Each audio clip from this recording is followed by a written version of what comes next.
আহলুল হাদিস হয়েছেন এই জন্য গর্ব করবেন, আর আরেকজনকে বেদাতি এবং মুশরিক বলে ঘৃণা করবেন, তাহলে দাওয়াত দেওয়া যাবে না। আরেকজনকে ইবলিস শয়তান বলে গালি দিবেন, হেদায়া জ্বালিয়ে দিবেন, অকথ্য ভাষায় বক্তব্যের মধ্যে গালিগালাজ করবেন, তাহলে মানুষকে দাওয়াত দেওয়া যাবে না। স্বয়ং হেরাক্লিয়াস কাফের হওয়ার পরেও আল্লাহর রাসূল চিঠি লিখেছেন হেরাক্লিয়াসের কাছে, এই বলে নয় যে ইয়া কাফের, হে কাফের, এই বলে আল্লাহ রাসূলের চিঠি নাই। যদি আল্লাহ রাসূল চিঠি শুরু করতো এই কাফের, তাহলে হেরাক্লিয়াস ইসলামের ধারে কাছে আসারই কথা চিন্তা ভাবনা করতো না।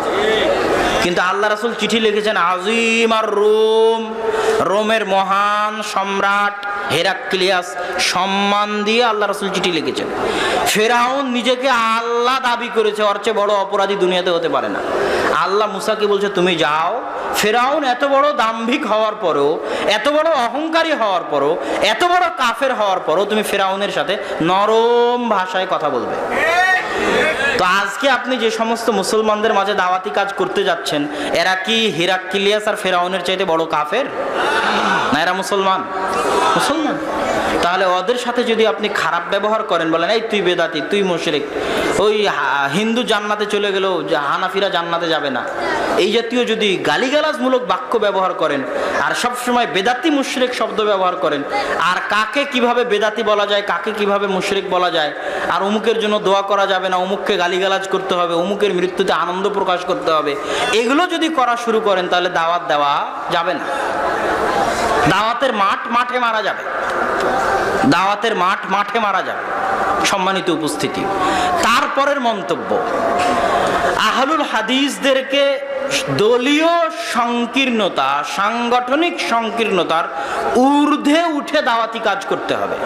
কেননা আল হিজব আস সালাফি, আল মানহাজ আস সালাফির মধ্যে পার্থক্য আছে। আল জামাতবদ্ধ থাকতে বলেছেন আল্লাহ রাসূল। আল্লাহ রাসূলের গুরুত্বপূর্ণ নির্দেশ যে তোমরা জামাতবদ্ধ থাকো। আমরুকুম বিখামসিন, আমি তোমাদেরকে 5টি বিষয়ের আদেশ করছি, তার মধ্যে একটা জরুরি আদেশ, জামাতবদ্ধ থাকো। যে জামাত থেকে দূরে চলে যাবে, মাতা মাইতাতান জাহিলিয়া, তার মৃত্যু হবে জাহিলিয়াতের মৃত্যু। যে জামাত থেকে 1 বিঘত পরিমাণ দূরে চলে যাবে, তার কাঁধ থেকে ইসলাম খুলে পড়ে যাবে। আল্লাহ রাসূল বলছেন মুসলমানের রক্ত একজন আর একজনের উপর হারাম, তবে 3 জন মুসলমানের রক্ত হালাল। এক, যে আর এক মুসলমানকে হত্যা করেছে, যে বিবাহিত অবস্থায় জেনা করেছে। 3, যে জামাত থেকে বের হয়ে গেছে, ওকে হত্যা করা যাবে। মুফারিকুল জামাআহ। এখন জামাত ইসলামেরও বই আছে জামাতবদ্ধ জীবনযাপন, তাবলিগ জামাতেরও বই আছে জামাতবদ্ধ জীবনযাপন। এবং জামাত ইসলামে যদি আমি যোগ দিই জামাতবদ্ধ জীবনযাপন মনে করে, আর জামাত ইসলাম থেকে যদি বের হয়ে আসি, তো আমাকে কি হত্যা করা যাবে? আমাকে যদি হত্যা করা না যায়, তাহলে জামাত ইসলামের সাথে থাকা জামাতবদ্ধ জীবনযাপন নয়। এবং জামাত ইসলাম জামাতবদ্ধ জীবনযাপন বই লিখে যত হাদিসকে তাদের সাথে থাকাকে জামাতবদ্ধ জীবনযাপন বলতে চেয়েছে, তারা সেই বইয়ে তত হাদিসের উপর জুলুম করেছে এবং বিকৃতি করেছে। ওমর রাদিয়াল্লাহু তাআলা আনহুর জীবদ্দশা পর্যন্ত ইসলাম মতভেদ বিহীনভাবে, ফেরকা বিহীনভাবে, দলাদলি বিহীনভাবে এক আকীদা, এক খেলাফা, এক রাষ্ট্রের উপর ফিতনা বিহীনভাবে প্রতিষ্ঠিত ছিল ওমর রাদিয়াল্লাহু তাআলা আনহুর যুগ পর্যন্ত। ওমর রাদিয়াল্লাহু তাআলা আনহু ফিতনার দরজা, তার মৃত্যু মানে ফিতনার দরজা ভেঙে যাওয়া, ফিতনার রাস্তা উন্মুক্ত হয়ে যাওয়া। ওমর রাদিয়াল্লাহু তাআলা আনহুর মৃত্যুর পরে ফিতনা এমন ভাবে ছড়িয়ে পড়লো যে আজকে বাংলাদেশে যে অবরোধ হরতাল হয়, সে অবরোধ হরতাল উসমান রাদিয়াল্লাহু তাআলা আনহুর বিরুদ্ধে মদিনার মাটিতে হলো। উসমান রাদিয়াল্লাহু তাআলা আনহুর বাড়িকে ঘেরাও করে মসজিদে নববীতে তাকে সালাত আদায় করতে দেওয়া হলো না। তার বাড়িতে কোরআন পাঠরত অবস্থায় তাকে হত্যা করা হলো। যেই কুয়া তিনি নিজের টাকায় দান করেছিলেন আল্লাহ রাসূলের নির্দেশে, সেই কুয়ার পানি তাকে পান করতে দেওয়া হয়নি। এই নিষ্ঠুর বাস্তবতা মেনে উসমান রাদিয়াল্লাহু তাআলা আনহু পৃথিবী থেকে বিদায় নিয়েছেন। এটা ইসলামে ফিতনার শুরু। এই ফিতনা আলী রাদিয়াল্লাহু তাআলা আনহুর যুগে আরো বেড়ে যায়। এবং ইসলামে প্রথম দুইটা দলের তৈরি হয়। একটা দলকে আমরা শিয়া নামে জানি, আর একটা দলকে আমরা খারিজি নামে জানি। শিয়ারা আলী রাদিয়াল্লাহু তাআলা আনহুকে রব, খোদা, আল্লাহ মানতে শুরু করলো, নাউজুবিল্লাহ। শিয়ারা বলতে লাগলো ষড়যন্ত্র করা হয়েছে, আবু বকর আর ওমর মিলে ষড়যন্ত্র করেছেন, ক্ষমতা পাওয়ার হকদার ছিল আলী রাদিয়াল্লাহু তাআলা আনহু, তাকে না দিয়ে তারা নিয়ে নিয়েছেন। এই ষড়যন্ত্রে আয়েশা রাদিয়াল্লাহু তাআলা আনহা জড়িত ছিলেন, এটা তাদের দাবি, নাউজুবিল্লাহ। তাদেরকে আলী রাদিয়াল্লাহু তাআলা আনহু আগুনে পুড়িয়ে দিয়েছিলেন। আরেক দল বলল যে সব সাহাবী কাফের, মুআবিয়া কাফের, আলী কাফের রাদিয়াল্লাহু তাআলা আনহুম। তাদেরকে বুঝানোর জন্য আলী রাদিয়াল্লাহু তাআলা আনহু আব্দুল্লাহ বিন আব্বাসকে বললেন, দেখো খারিজিদেরকে গিয়ে তুমি বুঝাও, তারা কোরআন থেকে দলিল দিচ্ছে। আব্দুল্লাহ বিন আব্বাস তাদের নিকটে গিয়ে তাদের সাথে মোনাজারা বাহাস করলেন। সেই মোনাজারা বাহাস ইমাম শাফিঈ রাহিমাহুল্লাহ কিতাবুর রিসালার মধ্যে নকল করেছেন, উল্লেখ করেছেন যে খারিজিরা কি যুক্তি দিচ্ছে আর আব্দুল্লাহ বিন আব্বাস কি উত্তর দিচ্ছেন। এই যে এইভাবে একটা একটা করে দল তৈরি হতে লাগলো, আর সাহাবীদের রাস্তা স্পষ্ট হতে লাগলো যে সাহাবীরা কিসের সাথে আছে। সাহাবীরা কি শিয়াদের সাথে ছিল? সাহাবীরা কি খারিজিদের সাথে ছিল? এটাকেই বলা হয় আহলুস সুন্নাতি ওয়াল জামাআহ। আহলুস সুন্নাহ মানে আহলুল হাদিস, হাদিসের অনুসারী, সুন্নাতের অনুসারী। ওয়াল জামাআহ মানে সাহাবীদের অনুসারী, মা আনা আলাইহি ওয়া আসহাবি, সাহাবীদের সাথে থাকবে, সুন্নাতের সাথে থাকবে। কোরআন কেন উল্লেখ করা হয়নি? দুনিয়ার সব ভ্রান্ত ফেরকা, এমন কোন ভ্রান্ত ফেরকা নাই যারা কোরআন নিয়ে প্রশ্ন উত্থাপন করে। খারিজিরাও কোরআন মানে, শিয়ারাও কোরআন মানে, মুতাজিলারাও কোরআন মানে, জাহমিয়ারাও কোরআন মানে, মুরজিয়ারাও কোরআন মানে, মুজাসসিমারাও কোরআন মানে। কোরআন সবাই মানে, এই জন্য কোরআনের কথা উল্লেখ করা হয়নি। কিন্তু হাদিস সবাই মানতে চায় না। এই জন্য আহলুস সুন্নাহ বা আহলুল হাদিস ওয়াল জামাআহ সাহাবীদের সাথে থাকতে হবে। যুগে যুগে ফিতনা বাড়তে লাগলো। দুই একটা ফিতনার কথা বলে সালাফি মানহাজ বা সালাফদের রাস্তাকে স্পষ্ট করি। খারিজি এবং শিয়ারা চলে গেল। তারপরে একটা ফিতনা আসলো ঈমান নিয়ে। ঈমান কাকে বলে? ঈমান কি অন্তরে বিশ্বাস করলেই মুমিন হবে, মুখে স্বীকার করলেই মুমিন হবে, না কাজে ও কর্মে বাস্তবায়ন করতে হবে? একদল বলল অন্তরে বিশ্বাস করলেই মুমিন হবে, মনের পর্দা বড় পর্দা। যদি তাদের কথা ঠিক হয় যে অন্তরের বিশ্বাসী ঈমানের জন্য যথেষ্ট, তাহলে হিরাক্লিয়াসকেও মুমিন বলতে হবে। কেননা হেরাক্লিয়াস অন্তর দিয়ে আল্লাহ রাসূলের রিসালাতকে বিশ্বাস করত, যেটা বুখারীর হাদিসে স্পষ্ট প্রমাণ পাওয়া যায়। হেরাক্লিয়াস বলছে, শোনো, তোমরা যা যা বললে সব যদি সত্য হয়, তাহলে জেনে রাখো আমার পায়ের নিচে যে মাটি আছে, এই মাটি মুহাম্মাদের অধীনস্থ হবে একদিন, সাল্লাল্লাহু আলাইহি ওয়াসাল্লাম। তাহলে হিরাক্লিয়াস জানতো যে আল্লাহ রাসূল সত্য নবী। আবু তালেব জানতো যে আল্লাহ রাসূল সত্য নবী, কিন্তু মুখ দিয়ে স্বীকার করেনি। হিরাক্লিয়াস মুখ দিয়ে স্বীকার করেনি, কর্মে বাস্তবায়ন করেনি। এই জন্য তারা মুমিন বলে গণ্য হবে না। অন্তরের বিশ্বাস মুমিন হওয়ার মানদণ্ড নয়। এটা আহলুস সুন্নাত ওয়াল জামাআতের আকীদা। কিন্তু যারা বলল শুধু অন্তরে বিশ্বাস ঈমান, তাদের বলা হয় মুরজিয়া। এরকম হাজারো মানুষ এখনো বাংলাদেশে আছে যারা মনে করে মনে ঈমান থাকলেই যথেষ্ট, নামাজ পড়ে আর কি হবে, পর্দা করে আর কি হবে। এরা কি? মুরজিয়া। এরা কি বলেন তো? মুরজিয়া। আরেক দল মানুষ আছে যারা খারিজি, তারা বলল যে কাজে বাস্তবায়ন করা এত জরুরি যে কোনো একটা আমল যদি ছুটে যায়, কোনো একটা কবিরা গুনাহ যদি কারো থেকে সংঘটিত হয়, তাহলে সে কাফের হয়ে যাবে, আর ঈমানই থাকবে না। তখন আহলুস সুন্নাত ওয়াল জামাত বলল, না, কেউ যদি কাবিরা গুনাহ করে তাহলে আর ঈমান থাকবে না এমন নয়, তার ঈমান থাকবে, তবে ঈমান কমে গেছে। কথা কি বুঝতে পেরেছেন? এবং তাকে বলা হবে ফাসিক, তাকে বলা হবে ফাসিক, কাফের নয়। কাফের কখন? যখন মুখের উপর অস্বীকার করবে, ভাই আপনি নামাজ পড়েন না কেন? আরে কে বলেছে নামাজ ফরজ? নামাজ যদি না পড়ি কি হবে? পড়বো না, তোর কি? মুখের উপর যখন অস্বীকার করবে তখন কি হবে? কাফের। আর যখন বলবে নামাজ পড়া তো উচিত কিন্তু এই কারণে পড়তে পারি না, তখন ফাসেক। এই জন্য আমি বহু বক্তব্যে বলেছি আপনি দাড়ি রাখবেন না, এটা ভালো কথা। যদি না রাখতে চান, আল্লাহর বিধানকে লঙ্ঘন করতে চান, ভালো কথা, রাখিয়েন না। কিন্তু দাড়িকে নিয়ে হাসি ঠাট্টা করতে পারবেন না। যদি দাড়ি না রাখেন কাফের হবেন না, কিন্তু দাড়িকে নিয়ে যদি হাসি ঠাট্টা করেন কি হয়ে যাবেন? কাফের হয়ে যাবেন। যে দাড়ি রাখলে খ্যাত খ্যাত লাগে, আনস্মার্ট লাগে, যদি এই ধরনের কোনো কথা মুখ দিয়ে উচ্চারিত হয় যেটা ইসলামের এই বিধানকে অপমানিত করে, যেটা ইসলামের এই বিধানকে হাসি ঠাট্টা, শুধু এই বিধান নয়, ইসলামের যে কোনো ছোট থেকে ছোট বিধান, যে কোনো ছোট থেকে ছোট বিধান নিয়ে হাসি ঠাট্টা করা মানে কাফের হয়ে যাওয়া। পালন করতে পারবেন না, ভালো কথা, পালন করিয়েন না। বলেন যে এটা পালন করা উচিত, আমি পালন করতে পারি না, কিন্তু সেটা নিয়ে হাসি ঠাট্টা করতে পারবেন না। তাহলে খারিজিদের সাথে আহলুস সুন্নাত ওয়াল জামাতের এখানে পার্থক্য হয়ে গেল। আহলুস সুন্নাত ওয়াল জামাত কাবিরা গুনাহগার ব্যক্তিকে ফাসেক মনে করে। বাংলাদেশ সহ পৃথিবীর 57টা মুসলিম রাষ্ট্রদেরকে, নেতাদেরকে ফাসেক মনে করে। তারা পরিপূর্ণরূপে ইসলামী বিধান কায়েম করছে না, তাদেরকে কাফের মনে করে না। কেননা তারা প্রকাশ্যে ইসলামের বিধানকে মুখের উপর অস্বীকার করে না। তার একটা জ্বলন্ত উদাহরণ এখন দেখতে পাবেন যে ভাস্কর্য নিয়ে বাংলাদেশে কত কি হয়ে গেল। কিন্তু সরকারের কোনো মন্ত্রী চাইলে তো বলতে পারতো যে ভাস্কর্য তৈরি করা শিরক, এটা আমরা জানি, কিন্তু এই শিরক আমরা মানি না, ইসলাম আমরা মানি না। কথা কি বুঝতে পারছেন আমার?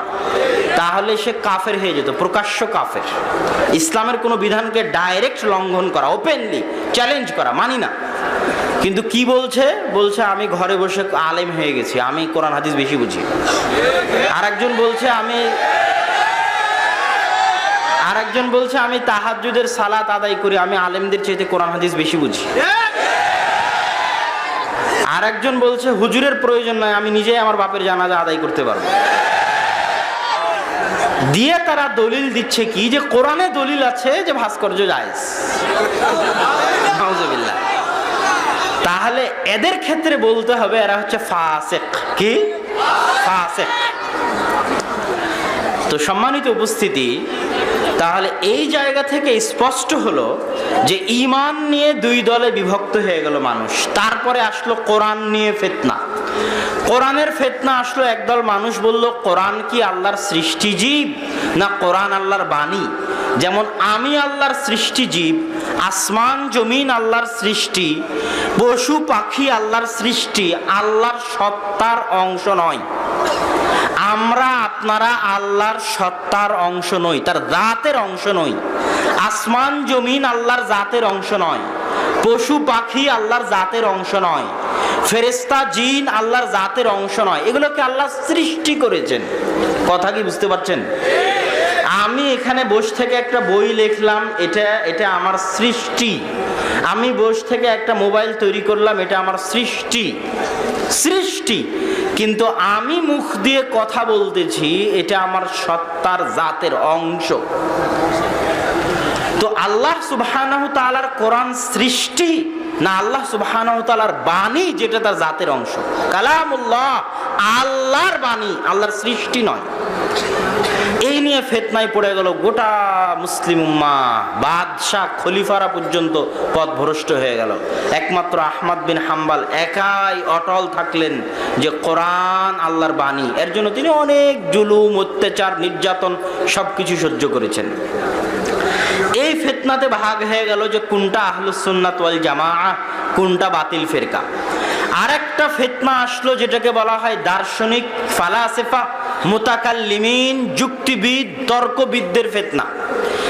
ফালাসিফা বলা হয় এরিস্টটল, প্লেটো, সক্রেটিসদেরকে বলা হয় ফালাসিফা, দার্শনিক।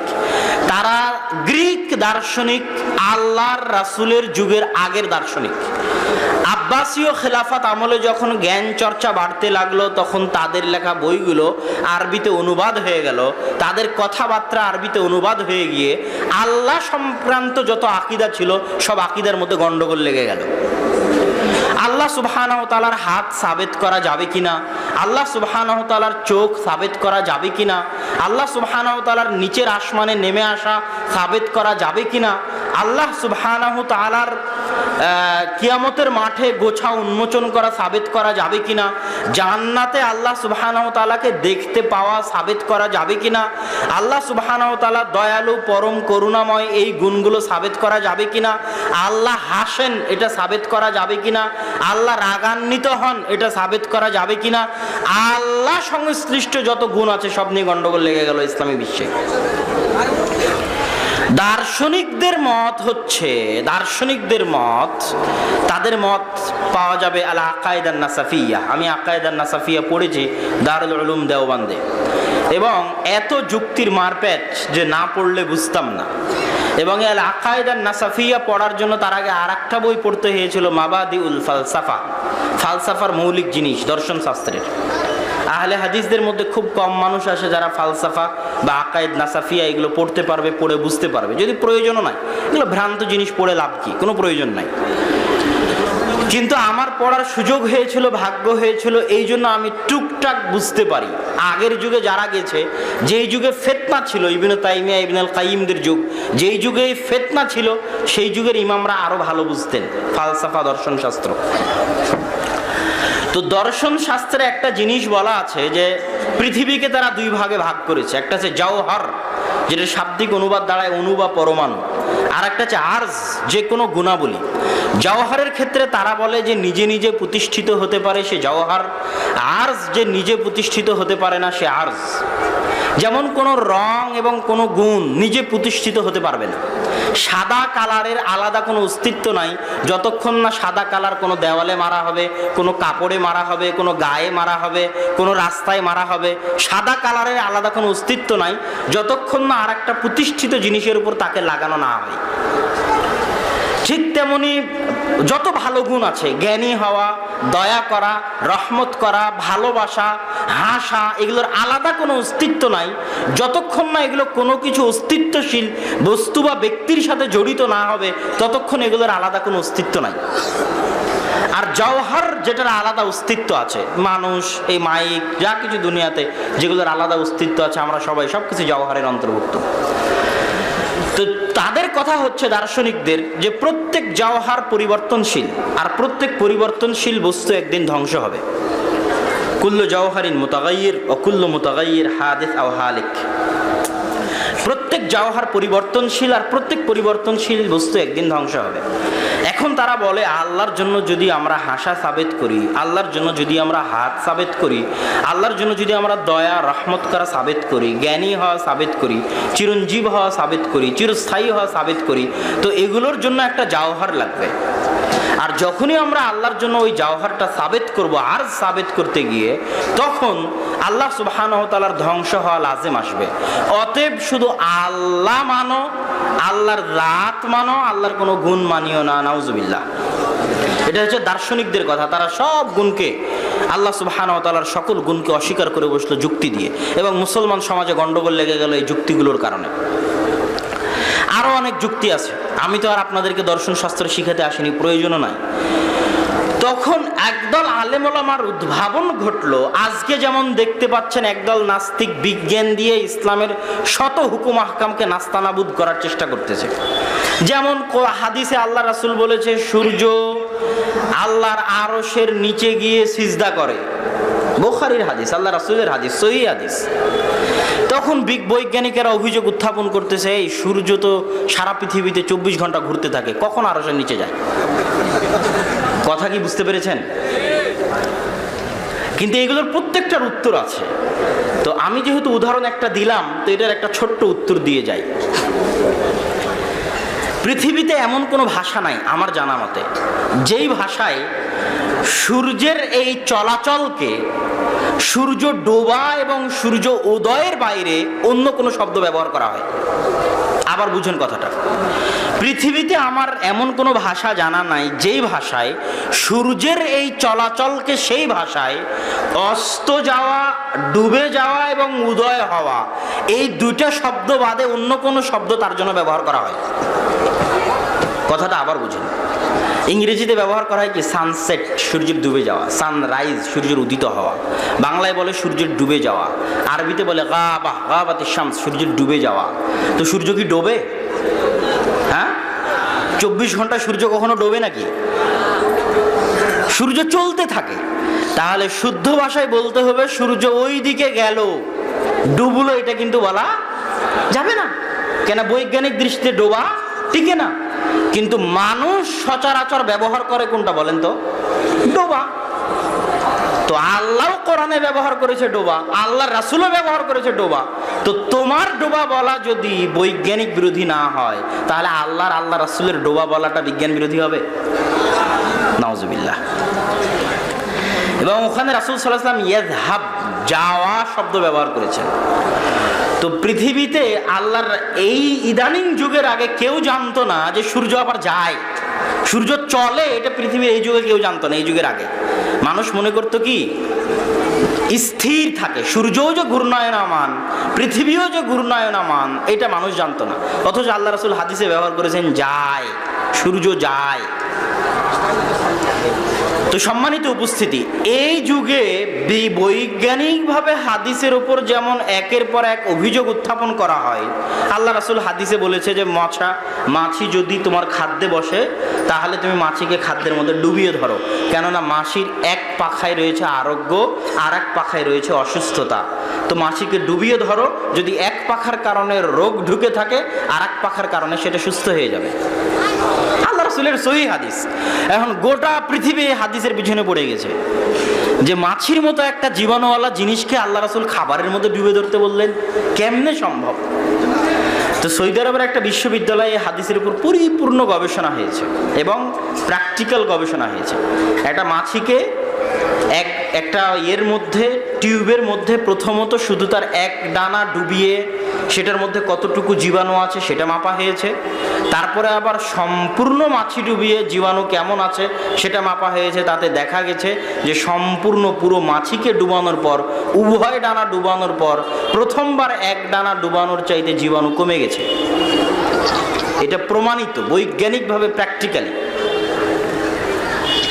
তো আমি যেটা বলতে চাচ্ছিলাম যে এই যুগে যেমন বিজ্ঞানের মাধ্যমে হাদিসের উপর অভিযোগ আসতেছে, তো এই যুগে একদল আলেম ওলামা চেষ্টা করতেছে, একদল মানুষ চেষ্টা করতেছে বৈজ্ঞানিকভাবে সেগুলোর উত্তর দেওয়ার। কথা কি বুঝতে পারছেন আমার? তো প্রত্যেকটা অভিযোগের কি বৈজ্ঞানিকভাবে উত্তর দেওয়া সম্ভব? কেন সম্ভব নয় বলেন তো? কেননা বিজ্ঞানের নিজেরই কোনো ভরসা নাই। বিজ্ঞানের কোনটা ঠিক আর কোনটা বেঠিক তা কেউ জানে না। বিজ্ঞানের গবেষণা পরিবর্তন হতে থাকে। সুতরাং বিজ্ঞান দিয়ে আমি ইসলামের সব কথাকে সত্য প্রমাণিত করতে পারবো না। তো ওই যুগেও একই ঘটনা ঘটলো, যখন ফালাসেফারা যুক্তি দিয়ে ইসলামের আকীদাকে বাতিল করে দিল, তখন একদল আলেম বলল এদের যুক্তির বিরুদ্ধে যুক্তি দাঁড় করা। তাদেরকে বলা হয় মুতাকাল্লিমিন, তাদের কি বলা হয় মাতুরিদি, তাদের কি বলা হয় আশারি। তারাই আবুল মনসুর আল মাতুরিদি, আবুল হাসান আল আশারি। এরা মাঠে মাঠে এরকম মোনাজারা করতো মুতাজিলাদের সাথে, যারা দার্শনিক তাদের সাথে, আসো যুক্তি দিয়ে ইসলামের আকীদা সাবিত করব। মাঠে মাঠে মোনাজারা করে বেড়াতেন আবুল হাসান আশারি আর আবুল মনসুর আল মাতুরিদি। কিন্তু যুক্তি দিয়ে কি ইসলামের সব আকীদা প্রমাণ করা সম্ভব? ইসলামের সব আকীদা অদৃশ্য। আল্লাহকে চোখে দেখা যায় না, আল্লাহর রাসূলকে আমরা দেখিনি, পরকাল জান্নাত জাহান্নাম আমরা দেখিনি, কিয়ামত আমরা দেখিনি, আল ভাগ্য আমরা চোখে দেখিনি। যত আকীদা ঈমান আছে সব অদৃশ্য, দিয়েও প্রমাণ করা সম্ভব নয়। তো যখন এই মুতাকাল্লিমিনরা যুক্তি দিয়ে আকীদা প্রমাণ করতে পারলো না কিছু কিছু আকীদা, তখন তারা সেগুলোর অর্থের তাবিল, বিকৃত অর্থ করতে লাগলো। আল্লাহর হাত মানে আল্লাহর হাত নয়, আল্লাহর হাত মানে আল্লাহর ক্ষমতা, আল্লাহর নিচের আসমানে নেমে আসা মানে আল্লাহর নেমে আসা নয়, আল্লাহর রহমত নেমে আসা, আল্লাহর হাসা মানে আল্লাহর হাসা নয়, আল্লাহর সন্তুষ্ট হওয়া। এইভাবে আল্লাহ সুবহানাহু ওয়া তাআলার গুণাবলী যেগুলো যুক্তি দিয়ে টিকানো যায়নি, সেগুলোর কি অর্থ করতে লাগলো বলেন তো? রূপক, বিকৃত অর্থ। তাদেরকে বলা হয় মাতুরিদি আর আশারি। তাহলে একদিকে থাকলো মাতুরিদি আশারি, যারা কিছু আকীদা মানে আর কিছু আকীদার রূপক অর্থ করে। আর একদিকে থাকলো মুতাজিলা জাহমিয়া, তারা আল্লাহ সুবহানাহু ওয়া তাআলার অধিকাংশ আকীদাকে অস্বীকার করে।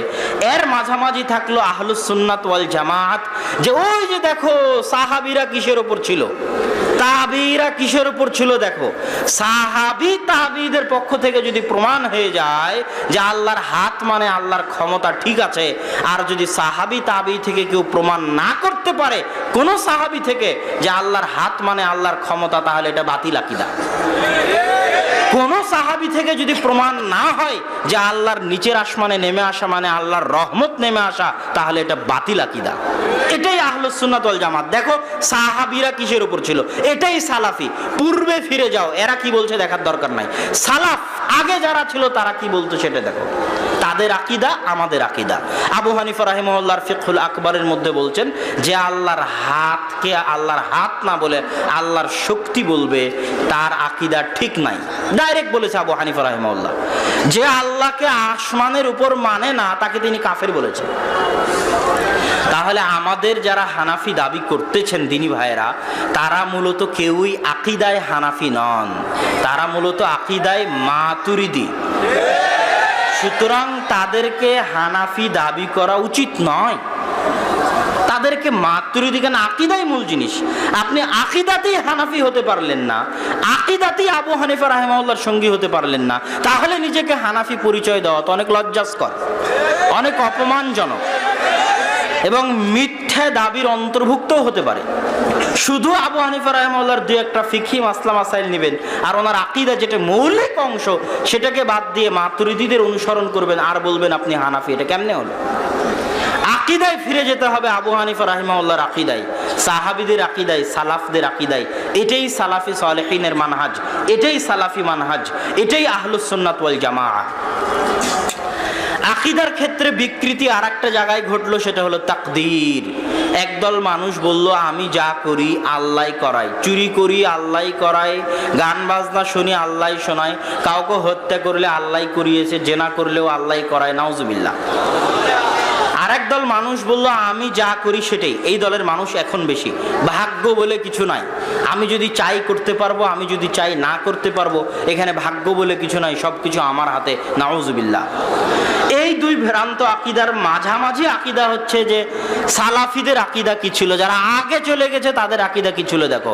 আব্দুল্লাহ বিন ওমর, আব্দুল্লাহ বিন আব্বাসের আকীদা কি ছিল দেখো, সাহাবীদের আকীদা কি ছিল দেখো। আব্দুল্লাহ বিন ওমর রাদিয়াল্লাহু তাআলা আনহুর একটা হাদিস তাকদীরের ক্ষেত্রে বর্ণিত আছে যে কেউ যদি উহুদ পাহাড়ের সমান স্বর্ণ দান করে আর ওর তাকদীরের বিশ্বাস দুর্বল থাকে, আর ওই উহুদ পাহাড়ের সমান স্বর্ণ আল্লাহর দরবারে কবুল হবে না। তাকদীর এত জটিল, এত কঠিন, এত মজবুত জিনিস। তাকদীর নাই মানে ঈমান নাই। সম্মানিত উপস্থিতি, সালাফে সালেহিনের এই মানহাজকে সংক্ষিপ্তভাবে স্পষ্ট করার পরে আমরা আসি ভারত উপমহাদেশে আহলে হাদিস বা ভারত উপমহাদেশে সালাফি মানহাজ। ভারত উপমহাদেশে আহলুল হাদিস বা সালাফি মানহাজকে আমরা দুই ভাগে ভাগ করব। একটা শাহ ওলিউল্লাহ মুহাদ্দিস দেহলভির পরবর্তী যুগ, আর একটা শাহ ওলিউল্লাহ মুহাদ্দিস দেহলভির পূর্বের যুগ, আগের যুগ। শাহ ওলিউল্লাহ মুহাদ্দিস দেহলভির পরে এদেশে হাদিসের বিপ্লব ঘটে, এ কথা ঠিক। কিন্তু শাহ ওলিউল্লাহ মুহাদ্দিস দেহলভির পূর্বেও এদেশে সহি আকীদা এদেশের মাটিতে লালিত হতো। কোনো কালে কোনো সময় হাদিসের জ্ঞান ছিল, তার বহু প্রমাণ আছে।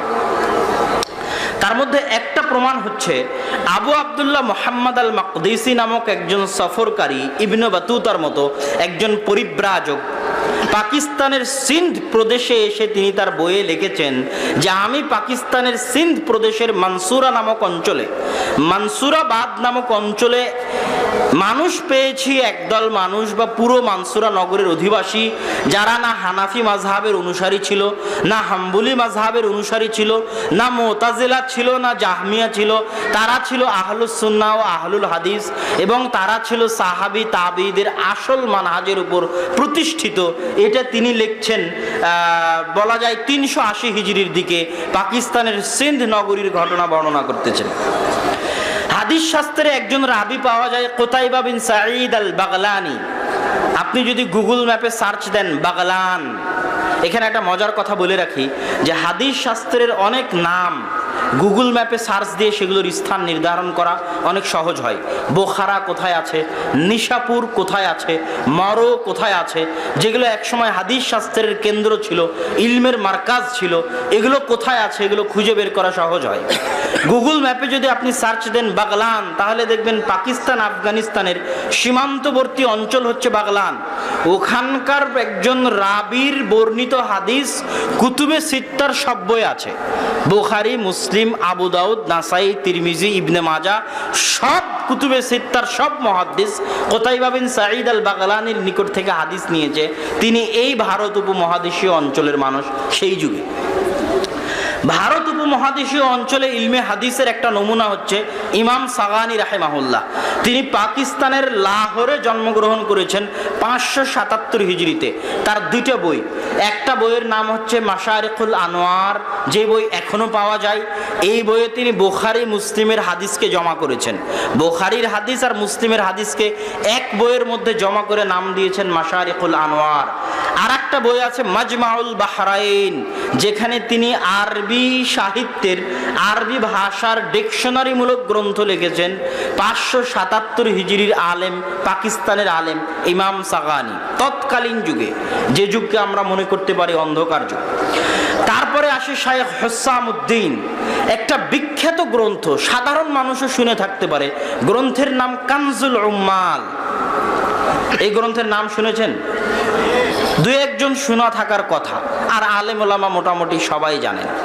কানজুল উম্মাল গ্রন্থের লেখক ভারতের জৈনপুরে জন্মগ্রহণ করেছেন। তিনি ইমাম সুয়ুতির লেখা আল জামিউল কাবীর এবং আল জামিউল সাগীর, এই দুটো গ্রন্থকে জমা করে অধ্যায় আকারে সাজিয়ে একটা গ্রন্থ লিখেছেন, তার নাম কানজুল উম্মাল। তিনি ভারতের। ভারতের আর একজন আলেম তাহের পাটনি, বিহারের রাজধানী পাটনার অধিবাসী, তার তিনটা গ্রন্থ এখনো সারা পৃথিবীতে প্রচুরভাবে সমাদৃত। তার একটা গ্রন্থের নাম তাযকিরাতুল মাওদুআত, যেটাতে তিনি জাল জয়ীফ হাদিস জমা করে লিখেছেন। একটা গ্রন্থের নাম আল মুগনি, যেটাতে তিনি কঠিন কঠিন রাবির নাম জমা করেছেন। আর একটা গ্রন্থের নাম মাজমাউ বাহারিল আনোয়ার, যেটাতে তিনি কঠিন কঠিন কোরআন এবং হাদিসের শব্দের অর্থ লিখেছেন। ইন্ডিয়ান, ভারতের আলেম। এগুলো সব শাহ ওলিউল্লাহ মুহাদ্দিস দেহলভির আগে। শাহ ওলিউল্লাহ মুহাদ্দিস দেহলভি থেকে নিয়ে পরবর্তী যুগে ভারতে হাদিস শাস্ত্রের বিপ্লব তৈরি হয়।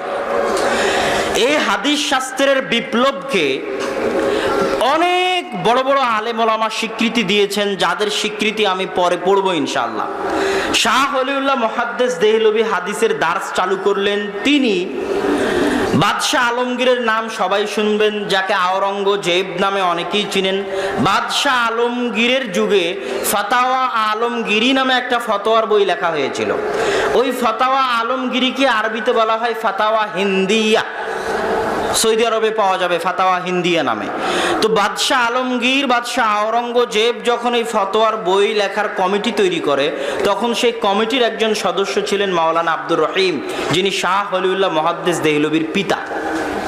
শাহ ওলিউল্লাহ মুহাদ্দিস দেহলভি আমালান হানাফি ছিলেন। আমালান মানে আমল করতেন হানাফিদের মতো, কিন্তু তাসনিফান ওয়া তাদরিসান, কিন্তু লেখনীতে এবং দার্সে পাক্কা আহলুল হাদিস ছিলেন। তিনি তার বই হুজ্জাতুল্লাহিল বালেগা থেকে শুরু করে বহু বই, রাফুল আদাইনের কথা, 12 তাকবীরের কথা, এগুলো সব তিনি স্পষ্টভাবে লিখে গেছেন। তাকলিদ বিরোধিতার কথা এবং তার দার্সে, তিনি তার দার্সেও রাফুল আদাইনের কথা, 12 তাকবীরের কথা, যত শিরক বিদআত সমাজে প্রচলিত ছিল সেগুলোর কথা, তাকলিদ বিরোধিতার কথা তিনি তার দার্সে বলতেন। আমালান হানাফি, কিন্তু তাদরিসান ওয়া তাসনিফান আহলুল হাদিস। তার এই লেখনী এবং এই দার্সের কারণে দীর্ঘদিন থেকে ভারত উপমহাদেশে জমে থাকা তাকলিদের এই ভিত নড়বড় হয়ে যায়। একটা উদারতার সৃষ্টি হয়, চিন্তার স্বাধীনতার তৈরি হয়। তার সন্তান আব্দুল আজিজ মুহাদ্দিস দেহলভি, যিনি একটা বই লিখেছেন বুস্তানুল মুহাদ্দিসিন নামে ফার্সিতে, যেটা পরবর্তীতে উর্দুতে অনুবাদ হয়েছে, আরবিতেও অনুবাদ হয়েছে। যেই বইয়ে সব অধিকাংশ মুহাদ্দিসের বই পুস্তক এবং তাদের জীবনী তিনি জমা করেছেন। আব্দুল আজিজ মুহাদ্দিস দেহলভির পরে দার্স দিতেন শাহ ইসহাক মুহাদ্দিস দেহলভি। দেহলভি বলা হয় দিল্লিকে, উর্দুতে বলা হয় দেহলি। দিল্লিকে উর্দুতে কি বলা হয়? দেহলি। তো কুমিল্লার অধিবাসী বা রাজশাহীর অধিবাসী, দিনাজপুরের অধিবাসী বলবে দিনাজপুরি। কথা বুঝতে পেরেছেন? বংশালী। তো ঠিক সেই রকম দেহলির অধিবাসী বলবে দেহলভি, এই জন্য দেহলভি। শাহ ওলিউল্লাহ মুহাদ্দিস দেহলভি মানে দিল্লিতে বাড়ি, আব্দুল আজিজ মুহাদ্দিস দেহলভি মানে দিল্লিতে বাড়ি, ইসহাক মুহাদ্দিস দেহলভি মানে দিল্লিতে বাড়ি। এবার গন্ডগোল কোথায় তৈরি হলো? এখনো দেওবান্দি এবং আহলে হাদিসরা একভাবেই এই দার্সে আসতো, বসতো, ইলম নিত, চর্চা করত, চলতে থাকতো। গন্ডগোল তৈরি হলো ইসহাক মুহাদ্দিস দেহলভির মৃত্যুর পরে। ইসহাক মুহাদ্দিস দেহলভির মৃত্যুর পরে দুইজন নিজেদেরকে ইসহাক মুহাদ্দিস দেহলভির স্থলাভিষিক্ত বলে দাবি করলেন। একজন আব্দুল গনি আল মুজাদ্দিদি, আর একজন শাইখুল কুল ফিলকুল মিয়া নাজির হোসাইন দেহলভি। এবং এটা নিয়ে ঐতিহাসিকভাবে এখনো বিতর্ক আছে যে কে সত্যিকারভাবে ইসহাক মুহাদ্দিস দেহলভির স্থলাভিষিক্ত ছিলেন। আব্দুল গনি আল মুজাদ্দিদির দুইজন ছাত্র, একজনের নাম মাওলানা কাসেম নানুতুবি, আর একজনের নাম মাওলানা রশিদ আহমদ গঙ্গোহী, যারা দুইজন মিলে দারুল উলুম দেওবান্দ প্রতিষ্ঠা করেছেন। এবং দারুল উলুম দেওবান্দ প্রতিষ্ঠার পিছনে উদ্দেশ্যই এটা ছিল যে শাহ ওলিউল্লাহ মুহাদ্দিস দেহলভির উদার নৈতিক চিন্তাধারার কারণে, স্বাধীন চেতা চিন্তাধারার কারণে ভারত উপমহাদেশে হানাফি মাযহাবের যে ক্ষতি হয়েছে, এই ক্ষতিকে পুষানোর জন্য দারুল উলুম দেওবান্দকে প্রতিষ্ঠা করা হয়। এবং হানাফি মাযহাবের ওয়াকিল, যে হানাফি মাযহাবের প্রতিনিধি হিসেবে ভারত উপমহাদেশে পৃথিবীতে দায়িত্ব পালন করবে, দারুল উলুম দেওবান্দ, এইভাবে দারুল উলুম দেওবান্দকে প্রতিষ্ঠা করা হয়। অন্যদিকে শাইখুল কুল ফিলকুল মিয়া নাজির হোসাইন দেহলভি তার দীর্ঘ 60 বছরের জীবনে 1.5 লক্ষ ছাত্র, আরব, অনারব, ইন্ডিয়ান, নেপালি, পাকিস্তানি, ভুটানি, শ্রীলঙ্কা, মালদ্বীপ, সৌদি আরব, কুয়েত, কাতার, বাহরাইন, এমন কোনো দেশ নাই পৃথিবীর যেখানে মুসলমানেরা ছিল আর তার নিকটে ইলিম হাসিল করতে আসেনি, এমন হয়নি। দীর্ঘ 60 বছরে 1.5 লক্ষ ছাত্র তার নিকটে হাদিসের জ্ঞান অর্জন করেন। এই 1.5 লক্ষ ছাত্রের মধ্যে শ্রেষ্ঠ ছাত্র হচ্ছে 4 জন, যাদেরকে উল্লেখ করা জরুরি। একজন মাওলানা আব্দুর রহমান আল মুবারকপুরি, একজন মাওলানা শামসুল হক আল আজিমাবাদী, একজন মাওলানা সানাউল্লাহ অমৃতসরী, আর একজন মাওলানা আব্দুল্লাহ গাজীপুরি। মাওলানা আব্দুর রহমান আল মুবারকপুরি হচ্ছে পৃথিবীব্যাপী তিরমিজির শ্রেষ্ঠ আরবিতে ব্যাখ্যা গ্রন্থ তুহফাতুল আহওয়াজির লেখক।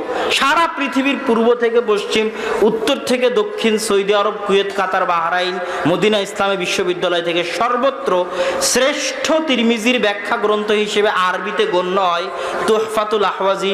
লিখেছেন ভারতের আহলে হাদিস আলেম। একজন হানাফি আলেম বই লিখলেন আসারুস সুনান। কি জন্য লিখলেন? আহলে হাদিস মাদ্রাসাগুলোতে পড়ানো হতো বুলুগুল মারাম, হাদিসের বই। বুলুগুল মারাম হাফেজ ইবনে হাজার আসকালানির লেখা হাদিসের বই। হাফেজ ইবনে হাজার আসকালানির লেখা বুলুগুল মারামে আহলে হাদিসরা যেভাবে আমল করে এই হাদিসগুলো বেশি আছে। রাফুল আদাইনের হাদিস আছে, হুকুম আহকামের ক্ষেত্রে আহলে হাদিসদের ফতোয়ার হাদিস আছে। তখন আল্লামা নিম্বি মনে করলেন হানাফিদের মাদ্রাসাতেও মিশকাতের আগে একটা হাদিসের বই থাকা দরকার, যেখানে হানাফিদের মাসলা মাসাইলের হাদিসগুলো জমা করা থাকবে। তখন তিনি বই লিখলেন আসারুস সুনান। বই লেখা বেশি দিন হয়নি, অতি দ্রুত সময়ে ওই বইয়ে উল্লেখিত ভুল ত্রুটি, জাল জয়ীফ হাদিস, রাবির দুর্বলতা, বিকৃতি সবকিছু আরবিতে উল্লেখ করে আরবিতে বই লিখলেন আবকারুল মিনান ফি নাকদি আসারিস সুনান, মাওলানা আব্দুর রহমান মুবারকপুরি রাহিমাহুল্লাহ। এত বড় মাপের জ্ঞানী পণ্ডিত আলেম ছিলেন। মাওলানা শামসুল হক আল আজিমাবাদী দ্বিতীয় জন। মাওলানা শামসুল হক আজিমাবাদী তিনি বিহারের আজিমাবাদ শহরের মানুষ, মিয়া নাজির হোসাইন দেহলভির ছাত্র। সবাই মিয়া নাজির হোসাইন দেহলভির ছাত্র। ভারত উপমহাদেশে এমন কোনো হাদিসের সানাদ নাই, এমন কোনো হাদিসের সানাদ নাই আহলে হাদিসদের নিকটে যেই সানাদ মিয়া নাজির হোসাইন দেহলভি হয়ে যায় না। আর পুরো ভারত উপমহাদেশে এমন কোনো হাদিসের সানাদ নাই যেটা শাহ ওলিউল্লাহ মুহাদ্দিস দেহলভী হয়ে আল্লাহ রাসূলের নিকটে যায় না। এবং আজও সৌদি আরবের বহু আলেম ওলামার নিকটে যে হাদিসের সানাদ আছে তার ৮০ থেকে ৬০-৭০% হাদিসের সানাদ ইন্ডিয়া ভারত উপমহাদেশের আলেম ওলামাদের দেওয়া হাদিসের সিলসিলায়ে সানাদ থেকে তারা বর্ণনা করে। তো আমরা আলোচনা করছিলাম মাওলানা শামসুল হক আল আজিমাবাদী। তিনি আবু দাউদের ব্যাখ্যা গ্রন্থ লিখেছেন গায়াতুল মাকসুদ নামে ৩২ খণ্ডে সুনানে আবু দাউদের আরবিতে ব্যাখ্যা গ্রন্থ। এই ৩২ খণ্ডের ২ খণ্ড পাকিস্তান থেকে প্রকাশিত হয়েছে, বাকি খণ্ডগুলো কেননা প্রায় প্রত্যেক আলেম ওলামার জীবনীর সাথে হিন্দু শিখ দাঙ্গা, মুসলিম হিন্দু দাঙ্গার ফলে বই পুস্তক পুড়ে যাওয়া, বই পুস্তক জ্বলে যাওয়া, হারিয়ে যাওয়ার ঘটনা সম্পৃক্ত আছে। তার মধ্যে আজিমাবাদী রাহিমাহুল্লাহরও আছে। তার বিশাল লাইব্রেরি ছিল, হাজার হাজার টাকা খরচ করে বিদেশ থেকে বই নিয়ে আসতেন, কিন্তু বিভিন্ন দাঙ্গায় তার লাইব্রেরি পুড়ে যাওয়ায় তার অনেক বই পাওয়া যায়নি। পরবর্তীতে তার সংক্ষিপ্ত গায়াতুল মাকসুদের সংক্ষিপ্ত রূপ আউনুল মাবুদ আবু দাউদের পৃথিবীতে শ্রেষ্ঠ ব্যাখ্যা হিসেবে গ্রহণ করা হয় আউনুল মাবুদকে, যেটা মাওলানা শামসুল হক আজিমাবাদী ভারতের আহলে হাদিস আলেমের লেখা। আল্লামা শামসুল হক আজিমাবাদী আরেকটা কাজ করেছেন সহিহ বুখারীতে। ইমাম বুখারী রাহিমাহুল্লাহ ক্বালা বাযুন নাস বলে হানাফি মাযহাবের বহু ফতোয়াকে রদ করেছেন। কে? ইমাম বুখারী। কে রদ করেছেন বলেন তো? ইমাম বুখারী। কিসের মধ্যে? সহিহ বুখারীর মধ্যে। কি শব্দ ব্যবহার করে? ক্বালা বাযুন নাস, একদল মানুষ বলে তিনি সেটা রদ করেছেন। তো মাওলানা আহমদ আলী সাহারানপুরি রাহিমাহুল্লাহ, যেটা সাহারানপুর জেলা উত্তরপ্রদেশ, যেখানে মাজাহিরুল উলুম সাহারানপুর অবস্থিত, সেই মাজাহিরুল উলুম সাহারানপুরের একজন বয়োজ্যেষ্ঠ বর্ষিয়ান আলেম মাওলানা আহমদ আলী সাহারানপুরি, তিনি একটা বই লিখলেন। এই ক্বালা বাযুন নাসে ইমাম বুখারী হানাফি মাযহাবের ওপর যে রদ করেছেন সেই রদের উত্তর লেখে বই লিখলেন ভারতের একজন হানাফি আলেম মাজাহিরুল উলুম সাহারানপুরের। ওই তার লেখাটা এখনো দেওবন্দ থেকে যত বুখারী ছাপে, ইন্ডিয়া পাকিস্তান হানাফিদের মাধ্যমে যত বুখারী ছাপে, সব বুখারীর শুরুতে মাওলানা আহমদ আলী সাহারানপুরীর লেখা ইমাম বুখারীর ক্বালা বাযুন নাস বলে হানাফি মাযহাবের উপর যে অভিযোগ তোলা আছে, সেই অভিযোগের জবাব দিয়ে আহমদ আলী সাহারানপুরী যেটা লিখেছেন, ওই বইটা প্রত্যেক বুখারীর শুরুতে ছাপানো থাকে। কথা কি বুঝতে পারছেন আমার? আমাদের ছাত্ররা জানেই না যে এটার উত্তর আমি কোথায় পাবো। খুব কম মানুষ বলতে পারবে যে এটার উত্তর কোথায় পাওয়া যাবে, কিন্তু আল্লামা শামসুল হক আজিমাবাদী সেই যুগে যখন আহমদ আলী সাহারানপুরি ক্বালা বাযুন নাস ইমাম বুখারীর জবাব দিয়ে বই লিখলো, তখন আল্লামা শামসুল হক আজিমাবাদী লিখলেন রাফউল ইলতিবাস। রাফউল ইলতিবাস নামে বই লিখলেন এবং আহমদ আলী সাহারানপুরি যে অভিযোগ উত্থাপন করেছিল ইমাম বুখারীর ক্বালা বাযুন নাসের উপর, তার আরবিতে ইলমি জবাব দিয়েছেন সেই যুগে আল্লামা শামসুল হক আজিমাবাদী। এত মহান ইলমি কারনামা। সুনানুদ দারাকুতনির উপর আল্লামা শামসুল হক আজিমাবাদীর টিকা আছে। সুনানুদ দারাকুতনির উপর সেই যুগে তিনি টিকা লিখেছেন। দুইজন আলেমের কথা গেল। ৩ নম্বর আলেম মাওলানা সানাউল্লাহ অমৃতসুরী। মাওলানা সানাউল্লাহ অমৃতসুরী দারুল উলুম দেওবন্দ থেকে পড়া। আমি আহলে হাদিস সন্তান হিসেবে দারুল উলুম দেওবন্দে পড়ার কারণে অনেকেই অনেক টিটকারি, নিন্দা, হাসি ঠাট্টা করেছে, এখনো করে। বিশেষ করে যখন আমি পড়তাম দেওবন্দে, তখন এই জিনিসটা সবচেয়ে বেশি হতো। তো আমি ওই সময় কিছু খুঁজে দেখেছিলাম যে কিছু আহলে হাদিস আলেম পাওয়া যায় কিনা, যে সালাফ, আমি প্রথম না আমার আগে কোনো আহলে হাদিস আলেম দারুল উলুম দেওবন্দে পড়েছে। তার মধ্যে একজন মাওলানা সানাউল্লাহ অমৃতসুরী, যাকে আহলে হাদিসদের সিপাহ সালার বলা যেতে পারে।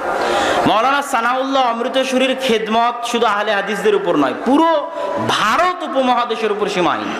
ভারত উপমহাদেশের বিশাল ফিতনা, কাদিয়ানি ফিতনাকে তিনি একাই মাটির সাথে ধূলিসাৎ করেছেন। কিভাবে? গোলাম আহমদ কাদিয়ানীর সাথে তিনি একটা মোবাহালার আয়োজন করেছিলেন, যেই মোবাহালায় বলা ছিল যে গোলাম আহমদ কাদিয়ানী যদি সত্য হয় তো সানাউল্লাহ অমৃতসুরি আগে মারা যাবে, গোলাম আহমদ কাদিয়ানী পরে মারা যাবে। আর সানাউল্লাহ অমৃতসুরি যদি সত্য হয় তাহলে গোলাম আহমদ কাদিয়ানী আগে মারা যাবে, সানাউল্লাহ অমৃতসুরি পরে মারা যাবে। এই মর্মে খোলা মাঠে আল্লাহকে সাক্ষী রেখে মোবাহালা হয়েছিল। এই মোবাহালার পরে গোলাম আহমদ কাদিয়ানী বাথরুম টয়লেটে পড়ে মারা গেছিল। আর তার মৃত্যুর পরে 40 বছর সানাউল্লাহ অমৃতসুরি খাতমে নবুয়তের জীবন্ত মুজিজা হিসেবে পৃথিবীতে জীবিত ছিলেন। আল্লাহু আকবার। এত বড় আহলে হাদিস আলেম। তিনি একটা পত্রিকা বের করতেন আখবারে আহলুল হাদিস নামে, উর্দুতে, এবং তার ক্ষেত্রে বলা হয়ে থাকে যে তিনি তার জীবনে এমন কোনো ভারত উপমহাদেশের মাটিতে এমন কোনো ফেরকা নাই, কেন ভারতের মাটি এমন মাটি যেই মাটিতে 200-300-র অধিক ধর্ম আছে, এরকম মাটি পৃথিবীতে নাই।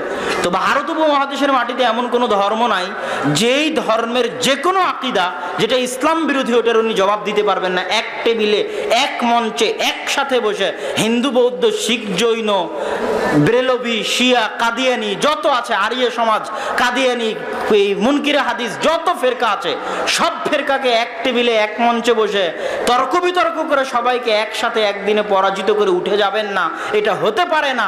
এমন ব্যক্তিত্ব হচ্ছেন মাওলানা সানাউল্লাহ অমৃতসুরি রাহিমাহুল্লাহ। তিনি মিয়া নাজির হুসাইন দেহলভির ছাত্র, শাইখুল কুল ফিলকুল মিয়া নাজির হুসাইন দেহলভি। মাওলানা আব্দুল্লাহ গাজীপুরি, মাওলানা আব্দুল্লাহ গাজীপুরি হচ্ছেন মাদ্রাসা প্রতিষ্ঠাতা। তার তেমন লেখনী নাই, কিন্তু অগণিত মাদ্রাসা প্রতিষ্ঠা করেছেন, অগণিত আহলে হাদিস মাদ্রাসা। তার মধ্যে একটা বিখ্যাত মাদ্রাসা হচ্ছে ফাইজে আম মৌনাত ভাঞ্জান। মাওলানা আব্দুল হামিদ ফাইজিকে চিনেন আপনারা? অনেকেই চিনেন না। তার নামের শেষে ফাইজি কেন লাগানো আছে জানেন? তিনি হচ্ছেন মৌনাত ভাঞ্জান নামক জেলায় অবস্থিত ফাইজে আম মাদ্রাসার ছাত্র, এই জন্য তার নামের শেষে ফাইজি আছে। কথা কি বুঝতে পেরেছেন?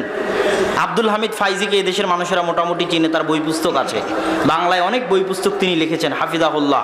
তো তার নামের শেষে ফাইজি আছে আপনাকে বোঝানোর জন্য যে আব্দুল্লাহ গাজীপুরীর বক্তব্য শোনাচ্ছি, ওই আব্দুল্লাহ গাজীপুরী এই ফাইজে আম মৌনাত ভাঞ্জানে অবস্থিত আহলে হাদিসদের ঐতিহ্যবাহী শিক্ষা প্রতিষ্ঠানের প্রতিষ্ঠাতা। এবং আমি আমার ভারতে থেকে একটা জিনিস আবিষ্কার করেছি যে জামিয়া সালাফিয়া বানারস আহলে হাদিসদের মারকাজি দারুল উলুম হলেও, যে জামিয়া সালাফিয়া বানারস থেকে আব্দুর রহমান 5 বছর পড়াশোনা করেছে, আপনাদের সামনে বক্তব্য দিয়ে গেল, দীর্ঘ 5 বছর। ইদানিংকালে এত দীর্ঘদিন ভারতের কেন্দ্রীয় আহলে হাদিস মাদ্রাসায় পড়ে আসা কেউ নাই, এত দীর্ঘদিন আব্দুর রহমানই একমাত্র আছে যে ভারতের কেন্দ্রীয় আহলে হাদিসদের শিক্ষা প্রতিষ্ঠান জামিয়া সালাফিয়াতে সুদীর্ঘ 5 বছর কৃতিত্বের সাথে পড়াশোনা করে এসেছে। আল্লাহ তার জ্ঞানে বরকত দান করুক, আল্লাহুম্মা আমিন। তো জামিয়া সালাফিয়া বানারস আহলে হাদিসদের মারকাজি দারুল উলুম হলেও আমি দেখেছি মৌনাত ভাঞ্জানের ফায়েজে আম মাদ্রাসা যেই জায়গায় অবস্থিত, ওই পুরো গ্রামটা, পুরো এরিয়াটা প্রকৃত অর্থে আহলে হাদিসদের মার্কাজ। কি জন্য? আহলে হাদিসদের যত বই পুস্তক আছে, নওয়াব সিদ্দিক হাসান খান ভূপালী, মিয়া নাজির হুসাইন দেহলভি, শামসুল হক আজিমাবাদী, মাওলানা আব্দুর রহমান মোবারকপুরি, যত আদি পুরাতন বই আছে এগুলো তো বাংলাদেশে পাবেনই না। এগুলো সব বই জামিয়া সালাফিয়া বানারসও পাওয়া মুশকিল আছে। জামিয়া সালাফিয়া বানারসও এই বইগুলো মৌনাত ভাঞ্জান থেকে নিয়ে আসে। বিশাল বিশাল আহলে হাদিস লাইব্রেরি আছে, যারা যুগ যুগ থেকে আহলে হাদিসদের এই ঐতিহ্যগুলো লালন করে সেই বইগুলো প্রকাশ করে আসতেছে। সম্মানিত উপস্থিতি, এই গেল আল্লামা আব্দুল্লাহ গাজীপুরী। এই যে 4 জন ছাত্র মিয়া নাজির হুসাইন দেহলভির, আব্দুর রহমান মোবারকপুরি, শামসুল হক আজিমাবাদী, সানাউল্লাহ অমৃতসুরি, আব্দুল্লাহ গাজীপুরী, এই 4 জন ছাত্রই পুরো ভারত উপমহাদেশে আজকে আপনারা নিজেদেরকে যারা সহি আকীদা বলে দাবি করতেছেন, তাদের বদৌলত মূলত আসলে, তাদের বদৌলত হচ্ছে আসল বদৌলত। তো এতক্ষণ বলছি আহলুল হাদিসদের ইলমি দারসি তাদরিসি ধারা। আরো বহু আলেম আছে যাদের বর্ণনা দিয়ে শেষ করা যাবে না। যেমন পাকিস্তানের একজন আলেম ছিলেন হাফেজ মোহাম্মদ গন্দলবি। আমি যখন মিন্নাতুল বারি লিখি, মিন্নাতুল বাড়ির 2য় খণ্ড যখন লিখতেছি, এখন রানিং লিখতেছি মিন্নাতুল বাড়ির 2য় খণ্ড, তো মিন্নাতুল বাড়ির 2য় খণ্ড লিখতে গিয়ে ফাইজুল বারি, যেটা হচ্ছে আল্লামা আনোয়ার শাহ কাশ্মীরির লেখা, একজন হানাফি বিখ্যাত মুহাদ্দিস দারুল উলুম দেওবন্দের সহিহ বুখারীর ব্যাখ্যা ফাইজুল বারি। ওই ফাইজুল বারিতে আল্লামা কাশ্মীরি রাহিমাহুল্লাহ হাফিজ ইবনে হাজার আসকালানির ফাথুল বারির বিভিন্ন তথ্যের ভুল ধরার চেষ্টা করেছেন। এইরকম ভুল ধরার চেষ্টা হাফিজ ইবনে হাজার আসকালানির যুগেও হয়েছে। হাফিজ ইবনে হাজার আসকালানির যুগে হাফিজ ইবনে হাজার আসকালানি ছিলেন শাফিঈ আর আল্লামা বদরুদ্দিন আইনি ছিলেন হানাফি। তো হাফিজ ইবনে হাজার আসকালানি যা যা দার্সে বলতেন, ফাতহুল বারির দার্সে যা যা ছাত্রদের লেখাতেন, সেটা আল্লামা আইনির নিকটে চলে যেত। একটা ছাত্র দিয়ে আসতো আল্লামা আইনিকে, একই মিশরে একই কায়রোতে বসবাস করতেন। তখন আল্লামা আইনি ফাতহুল বারির ওই তথ্যগুলোর ভুল ধরতেন তার লিখিত গ্রন্থে উমদাতুল কারিতে, যেগুলোর পরবর্তীতে জবাব দেওয়ার চেষ্টা করেছিলেন হাফিজ ইবনে হাজার আসকালানি আল ইন্তেকাজ নামক গ্রন্থে। তো ঠিক তেমনি আল্লামা কাশ্মীরি রাহিমাহুল্লাহ হাফিজ ইবনে হাজার আসকালানির ভুল ধরার চেষ্টা করেছেন ভারতের মাটিতে বসে। তো তারও জ্ঞানের প্রশংসা করতে হয়, কাশ্মীরি রাহিমাহুল্লাহর জ্ঞানেরও প্রশংসা করতে হয়। ভারতের মাটিতে বসে হাফিজ ইবনে হাজার আসকালানির ফাতহুল বারির ভুল ধরার চেষ্টা করেছেন আরবিতে। এবার হাফিজ মোহাম্মদ গন্দুলবির জ্ঞানের প্রশংসা কি দিয়ে করবেন যে তিনি পাকিস্তানের মাটিতে বসে আল্লামা কাশ্মীরি ইবনে হাজার আসকালানির যে ভুলগুলো ধরার চেষ্টা করেছেন সেই ভুলগুলোর পাল্টা উত্তর এবং আল্লামা কাশ্মীরি আর কি কি ভুল করেছে সেগুলো তিনি আরবিতে লিখে গেছেন। আল্লাহু আকবার।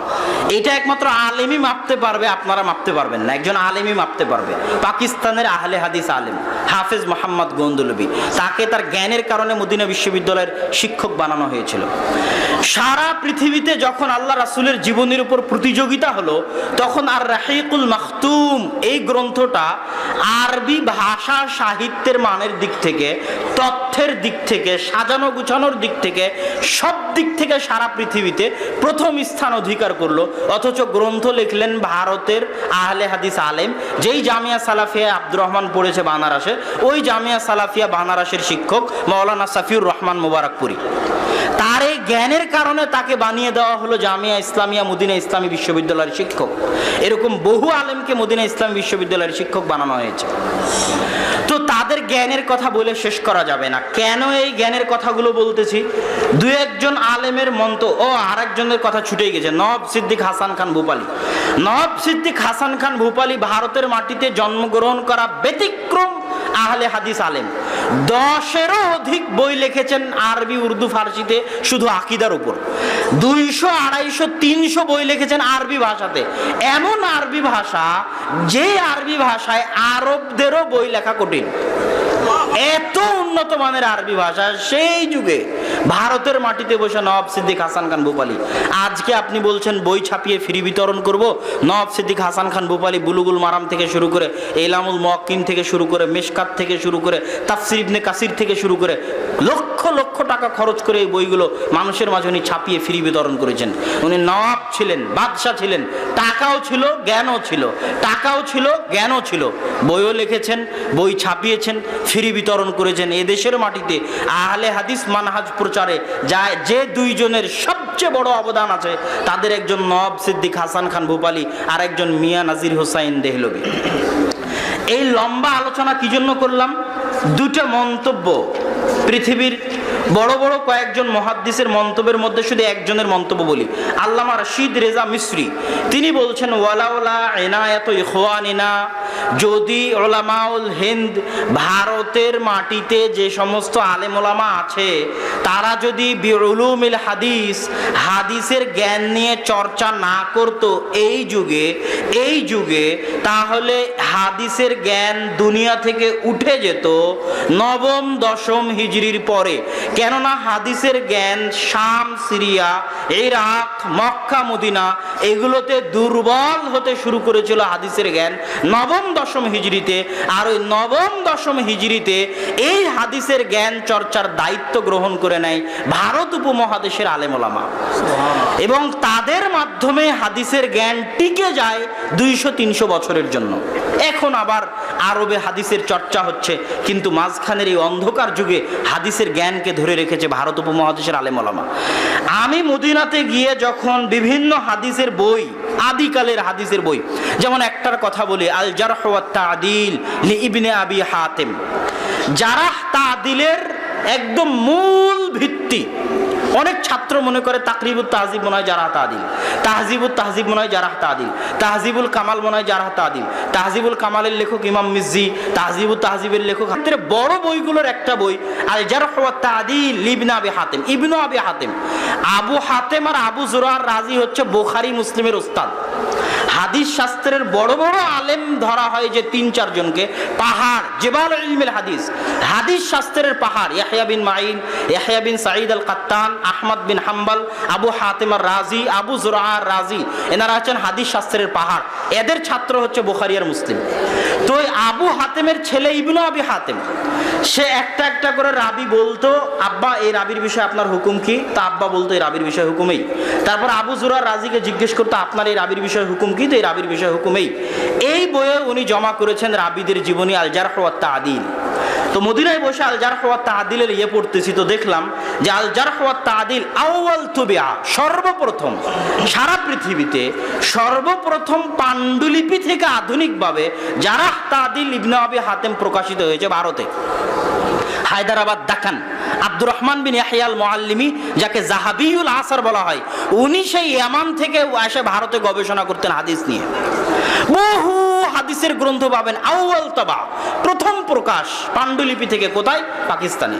প্রথম প্রকাশ কোথায়? ভারতে, হায়দ্রাবাদ দাকানে। এমন কোনো বই নাই যে বই হায়দ্রাবাদ দাকান থেকে হাদিস শাস্ত্রের প্রকাশিত হয়েছিল না। তো এটা বলার, এত কিছু বলার উদ্দেশ্য কি? আজকে গত 60 বছরে মদিনা ইসলামী বিশ্ববিদ্যালয়ের সহি আকীদা প্রচারের অবদান সীমাহীন, অপরিসীম। আল্লাহ যে নেয়ামত দিয়েছে মদিনা ইসলামী বিশ্ববিদ্যালয়কে, সরকারি সকল সহযোগিতা, টাকা পয়সা, সুযোগ সুবিধা, গবেষণা, লাইব্রেরি, আধুনিক যন্ত্রপাতি, এসি রুম, যত রকমের সুযোগ সুবিধা প্রয়োজন জ্ঞানের চর্চার জন্য, সব রকমের সুযোগ সুবিধা সৌদি সরকার ব্যবস্থা করেছে। এটা আল্লাহ তাদের এই ব্যবস্থাতে বরকত দিক, আল্লাহুম্মা আমিন। ইলমের ক্ষেত্রে এরকম খেদমত আগে কোনোদিন হয়নি যেটা বর্তমানে সৌদি আরবে হচ্ছে। কিন্তু এত দীর্ঘ ইতিহাস কি জন্য বললাম? আজকে এত সুখে শান্তিতে বসে আমরা যত খেদমত করেছি, সেই খেদমত ওই কঠিন যুগে কুড়ে ঘরে বসে ভারত উপমহাদেশের আলেমেরা যে আঞ্জাম দিয়েছে, ইলমে হাদিসকে ইমাম সুয়ুতির পরে যেভাবে ভারতের মাটিতে ধরে রেখেছে ইলমে হাদিসকে, সেটার নজির বিরল, এবং এইটার নজির স্থাপন করা পৃথিবীতে সম্ভব নয়। এটা কি জন্য বলছি? গত 60 বছরে মদিনা ইসলামী বিশ্ববিদ্যালয়ের কারণে আমরা অনেক সহি আকীদা জানতে পারছি, বুঝছি।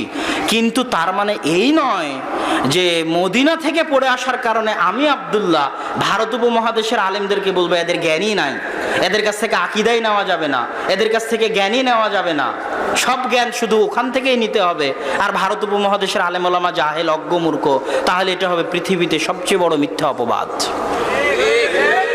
এই বিশাল ইতিহাস উল্লেখ করার পিছনে উদ্দেশ্য এটাই যে আপনারা যারা আজকে এদেশে সহি আকীদা লালন করতেছেন, সেটার পিছনে যেমন মদিনা ইসলামী বিশ্ববিদ্যালয়ের ভূমিকা আছে, তার চাইতে কোনো অংশে কম নয়, বরং বেশি ভূমিকা আছে এদেশের মাটিতে যে সমস্ত আহলে হাদিস আলেম ওলামা চলে গেছিলেন তাদের খেদমতের।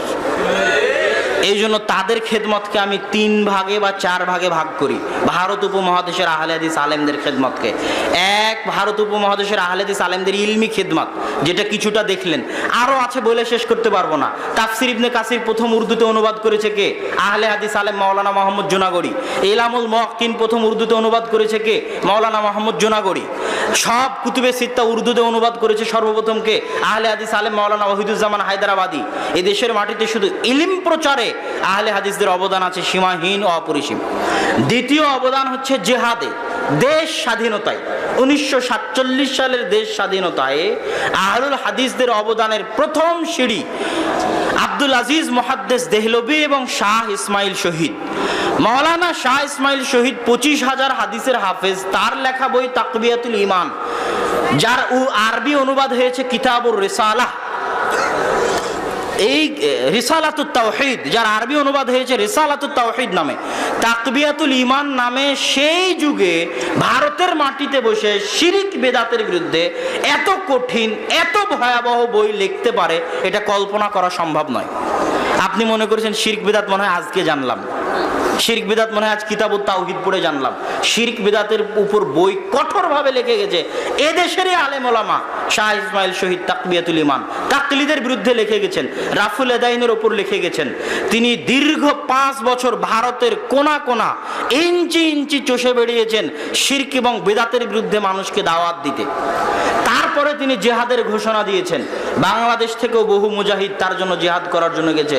বগুড়ার সন্ধ্যাবাড়ি অঞ্চল, রাজশাহীর দুয়ারি অঞ্চল, এই বহু অঞ্চল থেকে বহু মানুষ তার হাতে বায়াত নিয়ে জিহাদ করেছে। 1831 সালের 6 মে তিনি পাকিস্তান ভারতের সীমান্তবর্তী অঞ্চল বালাকোটে মৃত্যুবরণ করেন। তিনি হচ্ছেন, কেউ যদি বলে যে ইতিহাস রচনা করবে বাংলাদেশের স্বাধীনতার ইতিহাস, তো সবার আগে শাহ ইসমাইল শহীদের জীবনী পড়তে হবে। ভারত সরকার যদি বলে 14ই আগস্টের যে ভারত স্বাধীন হয়েছে তার ইতিহাস পড়াবে, তো সবার আগে শাহ ইসমাইল শহীদের ইতিহাস পড়াতে হবে। শাহ ইসমাইল শহীদ ছাড়া ভারত স্বাধীন হতো না। আজকে ভারতের সরকার যেই লাল কেল্লায় তার স্বাধীনতার পতাকা উড়ায়, ওই লাল কেল্লা মুসলমানদের তৈরি। ওই লাল কেল্লা নরেন্দ্র মোদী যে লাল কেল্লায় স্বাধীনতার পতাকা ওড়ায়, লাল কেল্লা কাদের তৈরি? মুসলমানদের তৈরি। ওই দিল্লি মুসলমানদের আবাদ করা। এই দেশ মুসলমানেরা স্বাধীন করেছে, জেহাদও মুসলমানেরা করেছে, স্বাধীনতাও মুসলমানেরা অর্জন করিয়েছে। এটা গেল আহলুল হাদিসদের জেহাদি ধারা। আহলুল হাদিসদের আর একটা ধারা হচ্ছে দাওয়াতি ধারা। মাওলানা এনায়েত আলী, মাওলানা বেলায়েত আলীদের মতো আলেম ওলামা তারা পাটনার সাদিকপুর থেকে বের হয়ে, বিহারের রাজধানী পাটনার সাদিকপুর থেকে বের হয়ে, দিলালপুর সাদিকপুর থেকে বের হয়ে এদেশের মাটিতে দাওয়াতের জন্য বের হয়ে যেতেন। মানুষ মনে হয় শুধু মাওলানা ইলিয়াস, তাবলিগ জামাত এরাই মনে হয় দাওয়াতের কাজের জন্য বের হয়। তাদের দাওয়াতের ধরন ভুল। তাদের ওটার মধ্যে বিভিন্ন আজে বাজে ফজিলত, জাল জয়ীফ হাদিস ইত্যাদি বিভিন্ন ভ্রান্ত আকীদার চর্চা আছে। কিন্তু দাওয়াতের জন্য সফর দেওয়ার নজির আহলে হাদিসদের মধ্যেও আছে। তার দৃষ্টান্ত মাওলানা এনায়েত আলী, বেলায়েত আলী দীর্ঘ 12 বছর রাজশাহী, চাঁপাইনবাবগঞ্জ, মালদা, মুর্শিদাবাদ অঞ্চলে তারা দাওয়াতি কাজ করেছেন। মাওলানা সানাউল্লাহ অমৃতসরী মালদা, মুর্শিদাবাদে জালসা করতে এসে দেখেন এত আহলে হাদিস কেন মালদা, মুর্শিদাবাদে। তখন তিনি আখবারে আহলে হাদিসে লিখছেন, মালদা, মুর্শিদাবাদ, চাঁপাইনবাবগঞ্জ, রাজশাহীতে এত আহলে হাদিস হওয়ার পিছনে কারণ হচ্ছে এই অঞ্চলে দাওয়াত দিয়েছিলেন দীর্ঘ 12 বছর মাওলানা এনায়েত আলী আর মাওলানা বেলায়েত আলী। আজকে আপনি যত আহলে হাদিস মাদ্রাসা আছে পরীক্ষা করবেন, নাজিরা বাজার আহলে হাদিস মাদ্রাসা, যাত্রাবাড়ি আহলে হাদিস মাদ্রাসা, পাঁচরুখি আহলে হাদিস মাদ্রাসা, মিরপুর আহলে হাদিস মাদ্রাসা, জামিয়া সালাফিয়া আহলে হাদিস মাদ্রাসা, যত আহলে হাদিস মাদ্রাসা আছে পরীক্ষা করে দেখবেন। এখন ইদানিং এই যুগে অনেক মাদানি বাহির থেকে আসার কারণে এটা পরিবর্তন হতে পারে, কিন্তু তারপরেও পাবেন। তবে আজ থেকে 10, 15, 20, 30 বছর আগে এটা একদম 100% নিশ্চিত ছিল যে মাদ্রাসা ঢাকায় হোক আর মাদ্রাসা রাজশাহীতে হোক, এই মাদ্রাসাগুলোর অধিকাংশ শিক্ষক রাজশাহী, চাঁপাইনবাবগঞ্জের। এই মাদ্রাসাগুলোর অধিকাংশ ছাত্র রাজশাহী, চাঁপাইনবাবগঞ্জের। আহলে হাদিস মাদ্রাসার আহলে হাদিস শিক্ষক, অধিকাংশ আহলে হাদিস শিক্ষক রাজশাহী, চাঁপাইনবাবগঞ্জের। ধরেন আপনারা আহলে হাদিসদের বক্তাদের মধ্যে যাদেরকে প্রসিদ্ধ বক্তা বলে জানেন, আব্দুর রাজ্জাক বিন ইউসুফ, মুজাফফর বিন মহসিন, শহীদুল্লাহ খান মাদানী। শহীদুল্লাহ খান মাদানী কোথায়? দিনাজপুর বাড়ি, যেখানে আদি আহলে হাদিস আব্দুল্লাহ কাফি আল কুরাইশি রাহিমাহুল্লাহ সেই অঞ্চলের মানুষ। এরকম আজকে ধরেন পাঁচরুখি মাদ্রাসার প্রিন্সিপাল এখন যিনি, বাড়ি কোথায়? চাঁপাইনবাবগঞ্জ, রাজশাহী। এরকম যত দেখবেন আমাদের রাজশাহী জামিয়া সালাফিয়ায় চলেন, যত আলেম ওলামা, বড় বড় আলেম ওলামা দারাস দিচ্ছে, বাড়ি কোথায়? রাজশাহী, চাঁপাইনবাবগঞ্জ। এবং অধিকাংশ আহলে হাদিস মাদ্রাসা আছে, আহলে হাদিসদের মাদ্রাসা আছে রাজশাহী, চাঁপাইনবাবগঞ্জে। এত মাদ্রাসা বাংলাদেশে কোথাও নাই। এক নওগাঁ জেলার আলাদিপুর, কলমুডাঙ্গা, কদমডাঙ্গায় বড় বড় আহলে হাদিস মাদ্রাসা আদিকাল থেকে চলে আসতেছে। চাঁপাইনবাবগঞ্জের ওই চরাঞ্চলে, দেবীনগরে শত শত আহলে হাদিস মাদ্রাসা যুগ যুগ ধরে চলে আসতেছে। এগুলো সব প্রমাণ বহন করে যে এই অঞ্চলে আহলে হাদিসদের উর্বর ভূমি হওয়ার পিছনে মাওলানা এনায়েত আলী এবং মাওলানা বেলায়েত আলীর অবদান আছে, তাদের দাওয়াতি কাজের অবদান আছে। সুতরাং কেউ যদি বলে যে আমি যদি মদিনা বিশ্ববিদ্যালয় থেকে পড়ে আসে এদেশের আলেম ওলামাকে অবজ্ঞা করি, তাহলে ইতিহাসকে মিথ্যা প্রমাণ করা হবে, ইতিহাসকে অবজ্ঞা করা হবে। সম্মানিত উপস্থিতি, শুধু তাই নয়, এদেশের রাজনীতিতেও আহলে হাদিসদের বিশাল অবদান আছে। আপনি মাওলানা শেখ মুজিবুর মাওলানা বলছি বাংলাদেশের প্রতিষ্ঠাতা শেখ মুজিবুর রহমানের লিখিত অসমাপ্ত আত্মজীবনী বইটি পড়বেন। ওই অসমাপ্ত আত্মজীবনীর মধ্যে উনি লিখছেন যে মুসলিম লীগের সভাপতি মাওলানা আকরাম খাঁর চেম্বারে, দরবারে একটা কাগজ দিতে যাবেন। তো তো ভয়ে তার জান দুরু দুরু করে কাঁপতেছে যে কেমনি মাওলানা আকরাম খাঁর দরবারে এমনি ঢুকবেন। তো ভয়ের ঠেলায় এক দৌড়ে ঢুকেছেন, টেবিলের উপর চিঠি রেখেছেন, আর এক দৌড়ে বেরিয়ে এসেছেন। তো যে আকরাম খাঁকে দেখে শেখ মুজিবুর রহমান ভয় পাচ্ছে, মুসলিম লীগের সভাপতি সেই আকরাম খাঁ আহলে হাদিস আব্দুল্লাহিল কাফি আল কোরাইশি রাহিমাহুল্লাহ এবং তার চাচা আব্দুল্লাহিল বাকি রাহিমাহুল্লাহ, তারা সবাই কৃষক প্রজা পার্টি, তারপরে মুসলিম লীগ, এগুলোর রাজনীতির সাথে জড়িত ছিলেন। মুসলিম লীগের রাজনীতি ছেড়ে দিয়ে আব্দুল্লাহিল কাফি আল কোরাইশি জমিয়ত আহলে হাদিসের হাল ধরেছিলেন। তিনি মূলত মুসলিম লীগের রাজনীতিবিদ ছিলেন। পাকিস্তান স্বাধীনে তাদের অবদান আছে সীমাহীন ও অপরিসীম। আজকে একজন বিখ্যাত আহলে হাদিস ব্যবসায়ীকে আমি জিজ্ঞেস করলাম, তার টেবিলের উপর বই রাখা আছে, লেখা বইয়ের উর্দু অনুবাদ করেছে ভারতে প্রথম, ওই বইগুলোর ভূমিকা লিখে দেওয়া মাওলানা আবুল কালাম আজাদের। মাওলানা আবুল কালাম আজাদ আহলে হাদিস আলেম ছিলেন এবং উন্নত মানের আরবি সাহিত্য জানতেন। এবং ভারত উপমহাদেশ যখন ভাগ হয় তখন তার একটা বক্তব্য আছে, ঐতিহাসিক বক্তব্য, মাওলানা মোহাম্মদ আলী জিন্নার বিরুদ্ধে। মোহাম্মদ আলী জিন্নার বিরুদ্ধে মাওলানা আবুল কালাম আজাদের একটা ঐতিহাসিক বক্তব্য আছে, এখনো ইউটিউবে সার্চ দিলে পাওয়া যাবে। যে বক্তব্যে তিনি ভারত যেন ভাগ না করা হয় তার উপর যুক্তি এবং দলিল দিয়ে প্রমাণ দিয়েছিলেন। তো ওটার মধ্যে কোনটা সত্য, ভারত ভাগ করা উচিত ছিল না করা উচিত ছিল, এটা আল্লাহ সুবহানাহু ওয়া তাআলাই ভালো জানেন। কিন্তু যারা ভারত ভাগ করতে চেয়েছেন, পাকিস্তান করতে চেয়েছেন, তাদের রাজনীতিতেও, মুসলিম লীগের রাজনীতিতেও আহলে হাদিসদের অবদান ছিল। যারা ভারত ভাগ করতে চাননি, কংগ্রেস, তাদের রাজনীতিতেও আহলে হাদিসদের অবদান ছিল। আর জেহাদের আন্দোলনে তো ছিলই, সেটা তো বলেইছি। এবার আহলুল হাদিসদের এই দীর্ঘ ইতিহাস ভারত উপমহাদেশে এবং এই অঞ্চলে আহলুল হাদিসদের এই দীর্ঘ ইতিহাস বলার পরে কয়েকটা জরুরি কথা। এক, আহলুল হাদিস হয়েছেন এই জন্য গর্ব করবেন, আর আরেকজনকে বেদাতি এবং মুশরিক বলে ঘৃণা করবেন, তাহলে দাওয়াত দেওয়া যাবে না। আরেকজনকে ইবলিস শয়তান বলে গালি দিবেন, হেদায়া জ্বালিয়ে দিবেন, অকথ্য ভাষায় বক্তব্যের মধ্যে গালিগালাজ করবেন, তাহলে মানুষকে দাওয়াত দেওয়া যাবে না। স্বয়ং হেরাক্লিয়াস কাফের হওয়ার পরেও আল্লাহর রাসূল চিঠি লিখেছেন হেরাক্লিয়াসের কাছে, এই বলে নয় যে ইয়া কাফের, হে কাফের, এই বলে আল্লাহ রাসূলের চিঠি নাই। যদি আল্লাহ রাসূল চিঠি শুরু করতো এই কাফের, তাহলে হিরাক্লিয়াস ইসলামের ধারে কাছে আসারই কথা চিন্তা ভাবনা করতো না। কিন্তু আল্লাহ রাসূল চিঠি লিখেছেন আজিম আর রোমের মহান সম্রাট হেরাক্লিয়াস, সম্মান দিয়ে আল্লাহ রাসূল চিঠি লিখেছেন। ফেরাউন নিজেকে আল্লাহ দাবি করেছে, ওর চেয়ে বড় অপরাধী দুনিয়াতে হতে পারে না। আল্লাহ মুসাকে বলছে তুমি যাও। ফেরাউন এত বড় দাম্ভিক হওয়ার পরেও, এত বড় অহংকারী হওয়ার পরও, এত বড় কাফের হওয়ার পরও তুমি ফেরাউনের সাথে নরম ভাষায় কথা বলবে। তো আজকে আপনি যে সমস্ত মুসলমানদের মাঝে দাওয়াতি কাজ করতে যাচ্ছেন, এরা কি হিরাক্লিয়াস আর ফেরাউনের চাইতে বড় কাফের না? এরা মুসলমান।